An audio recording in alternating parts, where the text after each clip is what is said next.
So, for this first one, I would like to make this for people who are battling with any sorts of addictions on behalf. And this is coming from someone who actually has battled with addiction and is still overcoming the battle of addiction.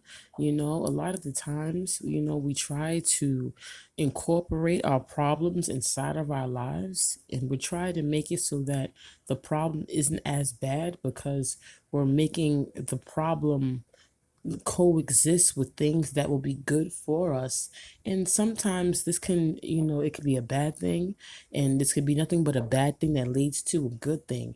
And I've learned through my own experience, that sometimes you'll go to your creator, you'll go to your higher power and you'll ask for instructions, and sometimes you'll feel like you're not getting the full instruction. Sometimes you just feel like the only message that you're getting is to just surrender your problem, or just surrender and just come into alignment with that higher power. And we feel like we're not getting the full explanation of the answer. And from experience, I've realized that, sometimes if you just go with your problem and just forget the fact that you want to change the fact that you have an addiction, just go with that addiction and you'll realize that you're going to begin to work through other things. You're going to work through other problems that are leading you to that addiction. And it's going to be the same thing with anything. This going to be with food, it's going to be with drugs, it's going to be with sex, it's going to be with your attitude, it's going to be with your sexuality, whatever the case may be. A lot of the times, we want to make changes in our lives, but the changes that we want to make, the problems that we want to change are actually just byproducts. And there are other things that are leading to the problem that we have. And sometimes we'll be asking to change the addiction. We want to be set free from the addiction. We want to be set free from the problem, whatever the case may be. But underliningly, I hope I use that word properly, it's other things going on that we have to address.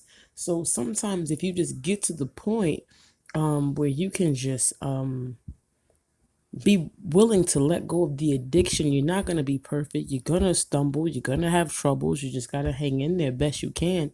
But you're going to get to the point where you're going to notice that, you know what, yeah, I might have been claiming the fact that I was an addict. I'm not going to do that anymore. But there were other things that were supporting this act of me being addicted to something. It were other things. It could be abandonment issues, it could be our insecurities, it could be the way we feel about how we look in our clothes, it could be the way that we feel about how we look in our glasses, whatever the case may be. Sometimes it's not exactly the addiction. Sometimes it can be the things that are behind, the things that are putting the addiction on us. So I just wanted to say that for this first episode of Higher Learning. um I just feel like we do have to change our standpoint and how we address our problems. Bring the problem, but be willing to understand that sometimes maybe the problem, like for me right now, I'm really trying to quit smoking cigarettes. And I think I've stopped. I did smoke today, but I was convicted within myself, and that was a beautiful thing. Um, but I realized that my problem isn't the smoking of cigarettes.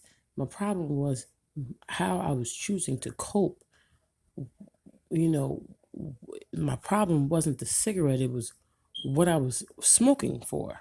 Just we have to just recognize what the problem is and be open and willing to dive deeper and to see what has led to the problem, because the problem itself will go away once we figure out what's behind it